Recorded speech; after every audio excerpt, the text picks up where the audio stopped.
कोशिश करूँगा। तो आज हम लोग स्टार्ट करते हैं। देखिए, हम आपको डिटेल बहुत सारी चीज़ें हमें बतानी है, सिलेबस है, कैसे पढ़ेंगे। आप सचिवालय सहायक की तैयारी कर रहे हैं या झारखंड पुलिस की तैयारी कर रहे हैं या दरोगा की तैयारी कर रहे हैं या आप रेलवे हो या एसएससी हो, दिस दैट कोई भी एग्जामिनेशन, तो साइंस को पढ़ना, हर एग्जामिनेशन का एक अपना फ्लेवर होता है। जैसे आप आइसक्रीम खाते हो तो हर एक आइसक्रीम का फ्लेवर होता है, तो रेलवे का एक अलग फ्लेवर। अब रेलवे में आप जब जाएंगे, group D, group C, group B तो है नहीं, ग्रुप बी की हमें अब तैयारी भी नहीं करनी है, तो मतलब ग्रुप डी, एनटीपीसी, आपका फिर जेई हो गया और उसके बाद एएलपी टेक्नीशियन है। तो हर एग्जाम का अपना एक नेचर होता है सर। उसी प्रकार जेएसएससी में भी आप सचिवालय सहायक की तैयारी कर रहे होगे, अगर आपने प्रीवियस ईयर के थोड़े बहुत भी अगर एनालिसिस किए होंगे अपने समय निकाल के, आपने क्या देखा कि आउट ऑफ 20 क्वेश्चन आपको पता होना चाहिए कि 20 क्वेश्चन आपके साइंस में पूछे जाते हैं। ठीक है भाई, अब इस 20 क्वेश्चन को आपको समझना है कि इस 20 क्वेश्चन को हम 3 पार्ट में डिवाइड कर सकते हैं।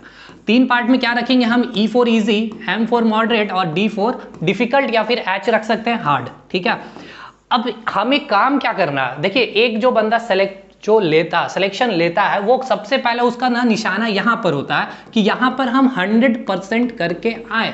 क्योंकि अगर आप यहाँ 95, 99% भी कर रहे हैं, मतलब कि 1% भी आपका अगर यहाँ पर एरर हो रहा, तो आप सिलेक्शन से काफी दूर निकलते चले जा रहे हैं। कहने का मतलब यह है कि यहाँ पर अगर चूक हुआ, मतलब आप समझ लीजिए कि आप निकल रहे हैं मैच से बाहर। अब आते हैं मेन हमारा जो क्राइटेरिया है सर, इस पे हमें काम करना, और हम आपके लिए यहीं पर इसी के लिए जुड़े हैं। हमें इतना लेकिन ऐसा नहीं है, कई ऐसे स्टूडेंट्स होंगे चाहे उनका बैकग्राउंड आर्ट्स से होगा, कॉमर्स से होगा, मतलब साइंस के फील्ड से नहीं होगा, हो भी सकता है साइंस से, लेकिन उनका साइंस वीक होगा। बट ऐसा नहीं है कि आपको यहाँ पर मैं मेहनत नहीं करूंगा, 100% की मैं गारंटी ले सकता हूँ। हालांकि देखिए गारंटी वर्ड लेना उचित होता नहीं है, लेकिन फिर भी मैंने जो मेहनत किया है उसके अकॉर्डिंग मैं बता सकता हूँ। अगर मैं जितना मेहनत कर रहा हूँ, अगर आप उसका 70%, मैंने कहा 70% अगर आपने मेहनत कर लिया, ध्यान से देखिएगा, 70%, 100 का 70% मेरा जितना एफर्ट है, तो आप 100% करके आएंगे।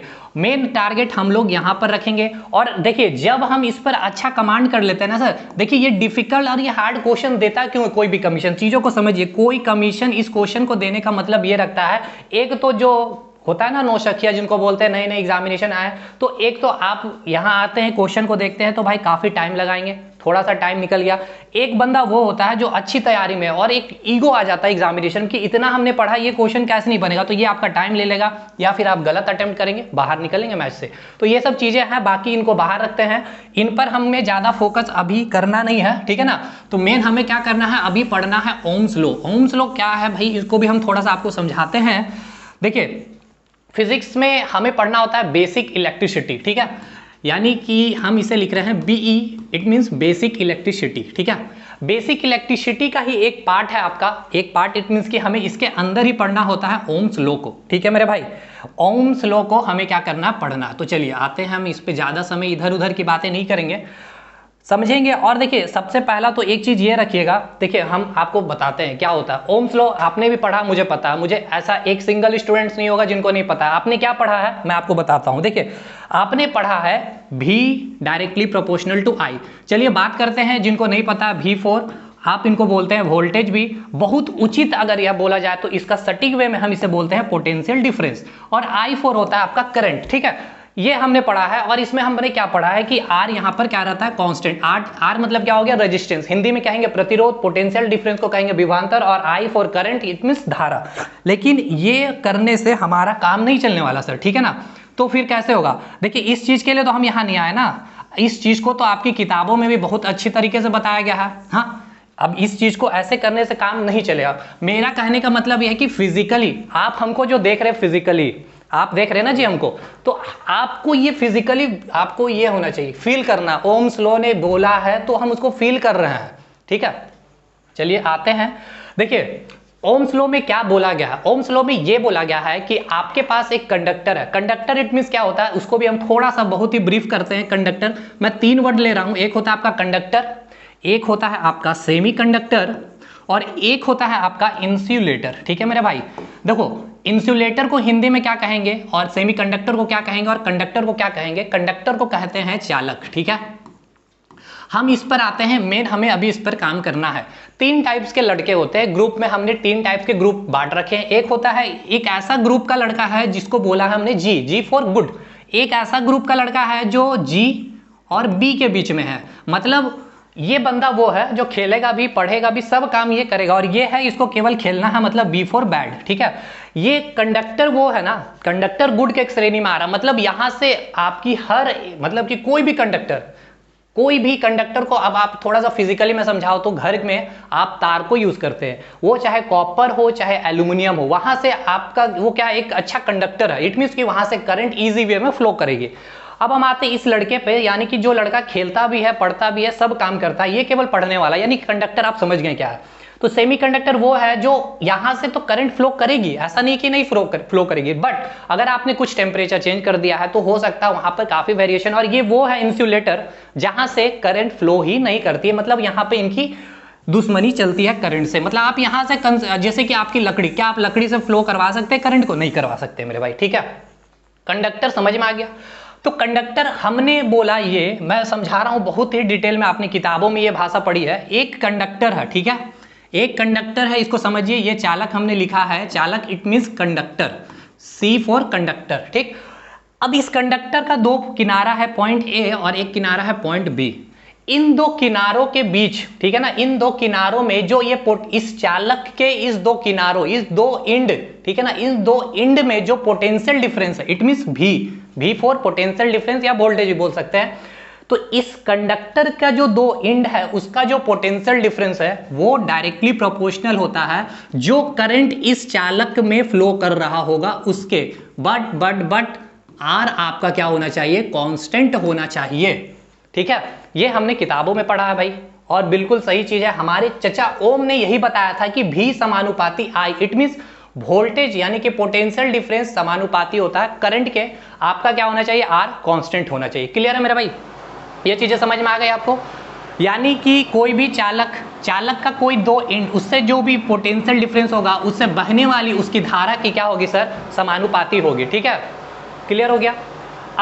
अब हम इसको कैसे थोड़ा सा और भी हम इसको थोड़ा सा रिप्रेजेंटेशन करते हैं, मैथमेटिकल फॉर्म में इसको डिराइव करते हैं, भी समानुपाती आई, ठीक है। अगर आप इस प्रोपोर्शनलिटी कांस्टेंट को हटाते हैं तो आप क्या लिखेंगे? v इक्वल्स टू के आई, ठीक। तो अब हम इसको थोड़ा सा, इसको और अच्छे से थोड़ा दिखने में अच्छा लगे तो मैंने इसको क्या कर दिया, इस प्रकार से k लिख दिया, ठीक। तो अब देखिए ये क्या है, इसको थोड़ा सा समझने का कोशिश करते हैं। ये k क्या है? कांस्टेंट। आप इसके जगह कुछ भी लिख सकते हैं, x y z कुछ भी लिख सकते हैं। हमने क्या किया, r को रिलेट करना है भाई, हमने पढ़ना है बेसिक इलेक्ट्रिसिटी, तो हमने k को लिख दिया है r, v by I equals to r, ठीक है। ये R क्या है? ये R आपका रेजिस्टेंस है, यानी कि प्रतिरोध है, जो क्या होगा? कांस्टेंट होगा। अब इसका मतलब समझ में आ रहा है क्या? ये इसका मतलब ये है, जो कंडक्टर है, जो तार है, जो आपने वायर लिया है, जो चालक है, उसकी जो दो एंड में जो पोटेंशियल डिफरेंस है, यानी कि जो वोल्टेज है, उस चालक में बहने वाली जो धारा है उसकी जो रेशियो, यानी कि उसकी जो अनुपात है वो क्या होगी? कांस्टेंट होगी। वो क्या होगी? कांस्टेंट होगी। बट आर उसमें क्या होना चाहिए? आपका कांस्टेंट होना चाहिए। अब समझते हैं थोड़ा सा और अच्छे से। देखिए ये आपका एक कंडक्टर है, एक वायर है, ठीक है। अब इस वायर का ये दो एंड आप देख रहे हैं, इसका जो पोटेंशियल डिफरेंस होगा, हाँ, इसके जो पोटेंशियल डिफरेंस है और इससे जो बहने वाली जो धारा है, इन दोनों का जो रेशियो है वो क्या होना चाहिए? कांस्टेंट, बशर्ते उसकी जो रेजिस्टेंस है। अब इस रेजिस्टेंस को मैं थोड़ा और समझाता हूँ। कोई भी कंडक्टर, चाहे कॉपर हो चाहे एल्यूमिनियम का तार हो, हर कंडक्टर की अपनी एक रेजिस्टेंस वैल्यू होती है। समझिएगा रेजिस्टेंस का मतलब क्या है, मैं थोड़ा सा आपको समझाता हूँ कि रेजिस्टेंस क्या होता है। देखिए R फॉर रेजिस्टेंस, और इसको हिंदी में हम कहते हैं प्रतिरोध। देखिए नाम में ही सब कुछ छुपा हुआ रहता है, यहाँ पर भी छुपा हुआ है प्रतिरोध करना। हमने जो कहा, आप हमारा क्या किया? प्रतिरोध किया। हमने अपोजिशन में आकर कुछ कह दिया। रेजिस्टेंस मतलब में भी आपका नाम आ रहा है रजिस्ट करना। कोई भी चीज को आप क्या कर रहे हो? रोक रहे हो। यानी हर कंडक्टर, चाहे कोई भी कंडक्टर हो, हर कंडक्टर की अपनी एक रेजिस्टेंस वैल्यू होती है। जैसे ये आपका एक कंडक्टर है, कॉपर वायर हो गया, और मैंने एक अलग सा कंडक्टर ले लिया, वो आपका एल्यूमिनियम वायर है। अब इसकी अपनी एक रेजिस्टेंस वैल्यू होगी R1, और इसकी अपनी एक अलग रेजिस्टेंस वैल्यू होगी जिसको हम कहेंगे R2। मतलब ये रेजिस्टेंस क्या करेगा? रजिस्ट करेगा, रोकेगा। किसको रोकेगा भाई? इससे बहने वाली जो वोल्टेज होगी, है ना, इससे जो फ्लो करेगी वोल्टेज, उसको रोकेगी, उसको रोकने का कार्य करेगी। रजिस्ट करेगी, प्रतिरोध करेगी। अब डिपेंड करता है कि आपने जो कंडक्टर लिया, आपने जो वायर लिया सर, उसकी रेजिस्टेंस वैल्यू कितनी है, उसकी औकात, कहते हैं ना कि हमने औकात के अकॉर्डिंग काम करते हैं, तो इसकी औकात जितनी ज़्यादा, वो वहाँ पे वोल्टेज ड्रॉप उतनी ज़्यादा होगी, मतलब वो वोल्टेज को उतना रोकेगा। मैंने कहा एक वर्ड वोल्टेज ड्रॉप, मतलब जो वोल्टेज आ रहा था वहाँ पर रेजिस्टेंस, भैया ये आप पढ़ते हैं ना, इस तरह का डायग्राम आप पढ़ रहे होंगे, आपके दिमाग में अब आ रहा होगा, तो ये क्या रेजिस्टेंस ही है। अब इस रेजिस्टेंस की वैल्यू जितनी ज़्यादा होगी, वोल्टेज ड्रॉप यहाँ पर उतना गिरेगा। अगर यहाँ पर सर्किट में 20 वोल्ट का अगर सप्लाई किया गया होगा वोल्टेज, तो कुछ ऐसा नहीं है कि पूरा 20 वोल्ट यहाँ पर सप्लाई होगा, नहीं भाई, ये रजिस्ट तो करेगा, कुछ वोल्ट तो यहाँ पर गिरेगा। समझ में आ गया? औकात है रेजिस्टेंस की, जिसकी जितनी उतनी ज़्यादा यहाँ पे क्या होगी, वोल्टेज ड्रॉप होगी। समझ में आ गया? रेजिस्टेंस क्लियर है। अब हम लोग आते हैं थोड़ा सा और डिटेल में। हमने क्या बोला आपको, V/I = R, इसको थोड़ा सा हमने समझा अभी तक। क्या समझा? यहाँ पर आपकी R क्या है सर, अच्छा हमें क्या करना है, R को कांस्टेंट रखना है। भैया अब हम R को कांस्टेंट कैसे रखेंगे, आपको मुझे रोकना है। कैसे रोकिएगा? आप मेरे थोड़े हिस्ट्री में जाएंगे कि ये बंदा को हम कैसे रोक सकते हैं, सारा आप अपना उसके हिसाब से काम करेंगे। तो चलिए हम चलते हैं इनके पास थोड़ा सा। तो हमें पता है, अगर आपने नहीं पढ़ा होगा, पढ़ेंगे आगे, R = ρl/A होता है। मतलब आपकी जो रेजिस्टेंस है, आपकी कहने का मतलब है जो कंडक्टर, जो तार है, उसकी जो रेजिस्टेंस है वो डिपेंड किस पे करती है, रो फॉर होती है रेजिस्टिविटी, प्रतिरोधकता, L फॉर होती है लेंथ फॉर होती है लंबाई, और A फॉर होता है एरिया यानी कि क्षेत्रफल। समझिएगा, हमने बताया सर कि आपको क्या करना है, रेजिस्टेंस को कांस्टेंट करना है। अब आप यहाँ पर देख रहे होंगे कि 3 ऐसी फिजिकल क्वांटिटी है जिस पर आपका रेजिस्टेंस डिपेंड कर रहा है। बट ध्यान से सुनिएगा, आपका जो रेजिस्टेंस होता है ये 4 चीज़ों पर डिपेंड करती है। अब ये 4 चीज़ को ही अगर आप कंट्रोल कर लिए, मतलब ये मैं हूँ और अगर मेरा ये 4 मतलब मेरे बाउंसर हैं, अब इन चारों को आपने ख़त्म कर दिया, मतलब मुझे रोक लिया, कांस्टेंट कर दिया, तो भैया चलो हम इसके 4 चीज़ को, आप कह रहे हैं सर यहाँ तो 3 चीज़ ही दिख रहा है, तो चलिए हम आपको समझाते हैं। देखिए सबसे पहली चीज़ तो रो पे, देखिए ये रो क्या है, रेजिस्टिविटी, प्रतिरोधकता। हर कंडक्टर की अपनी अलग अलग रेजिस्टिविटी होती है। जैसे कि मैंने कहा कि ये कॉपर वायर है, कॉपर की कंडक्टर है, तो सर इसकी रेजिस्टिविटी अपनी अलग वैल्यू होगी, 200, 300, 400, एनीथिंग। अगर मैंने ले आया अब एक कॉपर का छोड़, अब एक एल्युमिनियम, तो उसकी रेजिस्टिविटी अलग होगी। तो समझ में आ गया, आपने जो चालक लिया है उसकी एक तो फिक्स वैल्यू है। तो जब आप न्यूमेरिकल करेंगे सर, तो ये डाटा आपके एग्जाम में दिया हुआ रहेगा। अब आइए दूसरा जो हमें दिख रहा, पहले जो दिख रहा उस पर काम करते हैं। दूसरा है आपका लेंथ, यानी कि लंबाई, यानी ये जो कॉपर वायर है ना जी सर, इसकी लेंथ को क्या करना है, हमें कांस्टेंट रखना है, ठीक है।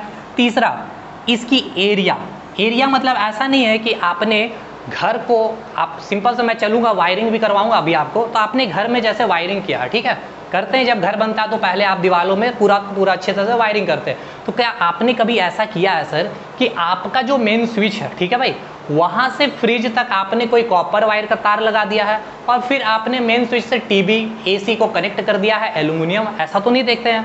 कॉपर वायर, एक ही वायर को हम लोग, यानी कि ये रेजिस्टिविटी, यानी कह सकते हैं सर मटेरियल, यानी कि पदार्थ, यानी एक तरह से आप इसको क्या बोल सकते हैं, उस पदार्थ को कांस्टेंट रखा गया है, जो फिक्स्ड वैल्यू होती है सर हर एक कंडक्टर की। अब आपने जो वायरिंग किया घर में, तो क्या हमेशा उसकी लेंथ चेंज होते रहती है? नहीं होती है भाई, फिक्स आपकी वायरिंग हो गई है घरों में।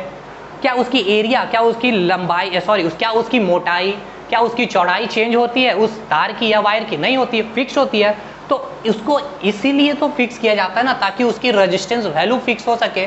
और अगर रेजिस्टेंस वैल्यू फिक्स हो पाएगी तो हमारा जो ओम्स लॉ बोलता है, V directly proportional to I, मतलब जितना वोल्टेज सप्लाई करोगे उतना आपका करंट फ्लो करेगा। वोल्टेज इंक्रीज करोगे, करंट इंक्रीज करेगा। अब आपके मन में आ रहा होगा सर चौथा तो आपने बताया नहीं भाई।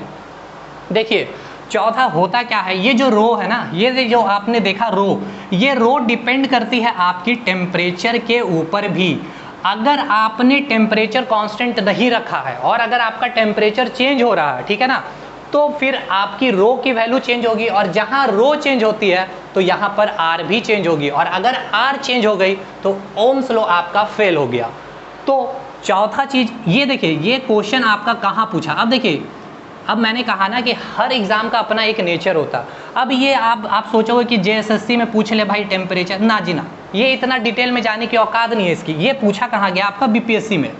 अब बीपीएससी में क्या होता है कि आपके स्टेटमेंट टाइप के क्वेश्चन बनते हैं, तो वहाँ पे आपका एक टेम्परेचर भी दिया गया। ये 3 को सब कोई देख रहे हैं, अब इसको किसी को पता नहीं है, ये टेम्परेचर इससे रिलेट कर रहा। टेम्परेचर चेंज होगा, रो चेंज होगा, रो चेंज होगा, आर चेंज होगा, आर चेंज हो गया, तो फिर आपका ये क्या हो गया, लॉ ही फेल हो गया।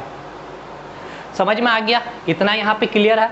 तो हमने क्या देखा कि जो आपकी कंडक्टर थी उसकी जो पोटेंशियल डिफरेंस है, जो 2 इंड की, ये 2 इंड का जो पोटेंशियल डिफरेंस जो है, इससे प्रवाहित यानी कि फ्लो होने वाली जो करंट है उसकी क्या होगी, समानुपाती होगी। ठीक है, कब? जब उसकी रेजिस्टेंस कांस्टेंट होगी। अब मैं एक थोड़ा सा और डिटेल में एक चीज करवा दूं आपको, जो आपका पूछा जाता है। कहाँ पूछा जाएगा, मतलब अच्छे एग्जामिनेशन की मैं बात कर रहा हूँ। देखिए, एक आपका मतलब वर्ड मैं आपको थोड़ा सा एक्सप्लेन कर रहा हूँ, फिजिकल स्टेट। ठीक है ना भाई? फिजिकल स्टेट क्या होता है, इसको भी थोड़ा सा आप समझ लीजिए। फिजिकल स्टेट का मतलब हिंदी में से क्या कहेंगे, भौतिक अवस्था। देखिए, अगर आप थोड़ा सा डिटेल पढ़ लेते हैं ना, तो क्या होगा कि आप देखिए, घर बनाते हैं तो पहले क्या करते हैं भाई, चौहद्दी पे काम करते हैं ना। तो हम चाहते हैं कि चौहद्दी पे काम करना, आओ ना यार, कोई भी क्वेश्चन पूछ लो हमसे, हम नहीं छोड़ के आने वाले। ठीक है ना, हम नहीं छोड़ने वाले। वो धुकचुक वाली ज़िंदगी जीनी नहीं है, हमें पढ़ के चलना है कि वहाँ से सीख। अरे भाई, साइंस पढ़ के जा रहे हैं तो हम वहाँ से कम 16 क्वेश्चन करके आएंगे। ये आपका दिल जवाब जब तक नहीं देगा तब तक नहीं ला पाएंगे। बहुत लोग देखिए, तैयारी करते करते दौरान ही आपको अंदर से आवाज़ आने लग जाती है कि हाँ अब हम कर लेंगे। ठीक है, ये तब होता है जब आप मेहनत करते हैं। तो चलिए हम बात करते हैं फिजिकल स्टेट की। फिजिकल स्टेट क्या है, भौतिक अवस्था। भाई मैं क्या दिख रहा हूँ, ये मेरी फिजिकल स्टेट, ये रियलिटी है मेरी, ये मार्कल, ये रियलिटी है। वही चीज़ फिजिकल स्टेट, अब हम आ रहे हैं करंट के पास में। तो फिजिकल स्टेट मतलब जो मैंने बोला कंडक्टर, यानी कि ये वायर, ये जो आपको दिख रहा है, ये इसकी फिजिकल स्टेट है। अब इसकी अब मुझे क्या है, अगर मैं लंबा हो गया तो मेरी फिजिकल स्टेट चेंज, मैं मोटा हो गया मेरी फिजिकल स्टेट चेंज। मतलब कुछ भी चीज़ें जो मेरे में चेंजेस आ रहा है, जो आप फिजिकली विजुअलाइज कर पा रहे हो, देख पा रहे हो, उसी को हम कहते हैं फिजिकल स्टेट। तो देखिए, ये वायर है, ये कंडक्टर, ये चालक है। हम अभी तक वही बात कर रहे हैं, चालक चालक, कंडक्टर कंडक्टर। अब क्वेश्चन में क्या बोला गया था ना, ओम्स लॉ वैलिड होता है कि क्या चीज़ कांस्टेंट रखने पर। वहाँ ना तो लेंथ दिया गया, हमने पढ़ा लेंथ, एरिया, रो और टेम्परेचर। वहाँ क्या दिया गया पता, फिजिकल स्टेट। अब कई ऐसे स्टूडेंट थे फिजिकल स्टेट के बारे में पता नहीं था, तो देखिए सर, कुछ नहीं सर, वही लेंथ और एरिया ही है। हमने क्या किया, इसके लेंथ को बढ़ा दिया और इसकी एरिया को भी बढ़ा दिया या फिर कम कर दिया। या तो ये मोटा हो गया, या ये पतला हो गया, या इसकी लंबाई बढ़ गई, यानी इसकी फिजिकल स्टेट चेंज कर दी सर, इसकी भौतिक अवस्था चेंज कर दी। मतलब फिजिकल स्टेट चेंज होना मतलब लेंथ और एरिया का चेंज हो जाना, यही होता है सर आपकी फिजिकल स्टेट यानी कि भौतिक अवस्था। समझ में आ गया? अब देखिए कैसे क्या चीज़ें हैं, मैं कुछ चीज़ें आपको बोल रहा हूँ, 1-2 लाइन आप खुद से नोट डाउन भी कर सकते हैं। कहने का मतलब ये है कि ये मैं आप जो लिख रहा हूँ इसको आप समझिएगा। अब इसको आपको फील करना है सर, ये आत्मा है, आत्मा, इस आत्मा को आपको फील करना पड़ेगा। अब इतना हमने मेहनत इसीलिए किया कि ये केवल हमको पता नहीं होना चाहिए V/I = R हो गया ओम्स लॉ, ना, इसको हमको फील करेंगे। हम फील कर रहे हैं, हम क्या फील कर रहे हैं, इसका मतलब ये है कि कोई भी चालक, ठीक है ना भाई, कोई भी चालक की भौतिक अवस्था लेंथ और एरिया, भौतिक अवस्था में कोई भी परिवर्तन ना हो और साथ ही साथ तापमान में भी परिवर्तन ना हो, तो देखिए क्या मैंने भौतिक अवस्था में परिवर्तन ना हो यानी कि लेंथ और एरिया मैंने कांस्टेंट कर दिया मेरे भाई, और मैंने टेम्परेचर का भी नाम लिया तो टेम्परेचर भी कांस्टेंट हो गया। R डिपेंड करता है ρL/A, यानी ये पूरा कांस्टेंट हो गया। इसका मतलब यही है कि कोई भी कंडक्टर जिसकी भौतिक अवस्था में बिना परिवर्तन किए और साथ ही साथ उसके तापमान में भी बिना परिवर्तन किए, उसे जो भी पोटेंशियल डिफरेंस, उस चालक के जो 2 एंड में जो भी पोटेंशियल डिफरेंस होगा, उस चालक से बहने वाली जो धारा होगी उसकी समानुपाती होगी। ये है सर इसका फिजिकल सीक्वेंस। थोड़ा सा और मैं चलूँ आपको एक एग्जाम्पल अब मैं आपको दे देता हूँ, इस एग्जाम्पल से पूरी चीज़ें क्लियर हो जाएगी। मैंने 2 तार लिया है, ठीक है ना, एक आपका कोई भी वायर होगा, ठीक है, इसकी अपनी रेजिस्टेंस वैल्यू होगी, लेकिन रेजिस्टेंस हम कांस्टेंट रखेंगे क्योंकि ओम्स लॉ हमें प्रूव करना है ना भाई। अब क्या प्रूव करना है कि V समानुपाती I, यानी कि V directly proportional to current, यानी V बढ़ेगा तो I बढ़ेगा, V घटेगा तो I घटेगा। कब जब आपकी R कांस्टेंट होगी मेरे भाई, R कांस्टेंट होगी तब। तो चलो आप दूसरा हम ले रहे हैं। दूसरा आपका एक वायर हो गया आपका, आपकी यहाँ आर की जो वैल्यू दी है वो हमें कांस्टेंट रखना है 10 ओम। चलिए यहाँ से हमने करंट फ्लो करवा दिया, 1 एम्पियर का करंट हमने फ्लो करवा दिया है मेरे भाई। यहाँ से हमने 2 एम्पियर का करंट फ्लो करवा दिया है। अब देखिएगा यहाँ पे ये चीज़ें, अब आप देखिए कैसे यहाँ पर अप्लाई कर रहा हूँ। यहाँ से मेरा करंट फ्लो कर रहा है। अब हम ये क्या आपका रजिस्टेंस आप समझ रहे हैं ना, फील करिए, ये रजिस्ट करेगा, प्रतिरोध करेगा यहाँ से जो वोल्टेज आ रहा होगा। अब हमें ये पता करना है कि यहाँ पे ये कितना इसको रोकेगा, ये रोकेगा किसको, वोल्टेज ड्रॉप को, पोटेंशियल यहाँ पर कितना गिरेगा। तो आपको पता है ओम्स लॉ से अभी हमने फॉर्मूला डिराइव किया, V = IR। तो यहाँ से आपका वोल्टेज ड्रॉप निकालेंगे आप, V = IR।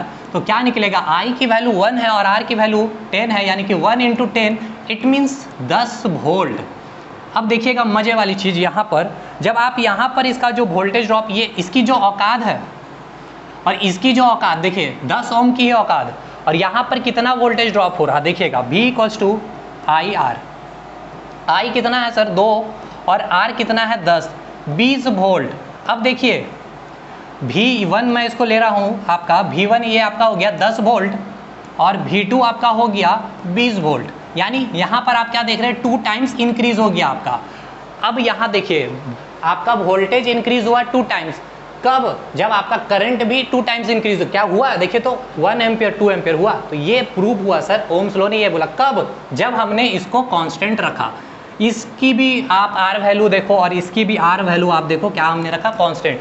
तो फाइनल हम इसको खत्म कर रहे हैं ओम्स लॉ को।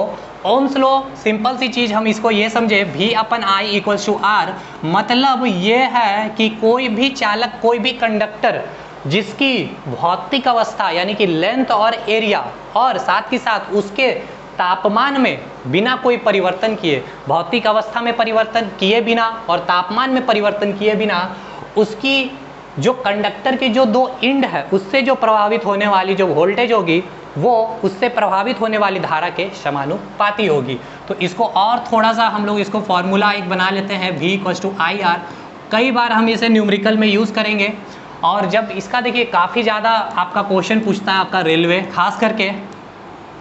और अगर आप 2015 का CGL का पेपर देखे होंगे, JSSC CGL का, ठीक है मेरे भाई, JSSC CGL की बात करें हम अगर, तो यहाँ से आपका सर्किट पूछा गया था, वो था आपका पैरेलल और सीरीज। मतलब ये कि बेसिक इलेक्ट्रिसिटी से आपका क्वेश्चन पूछा जाएगा ही जाएगा।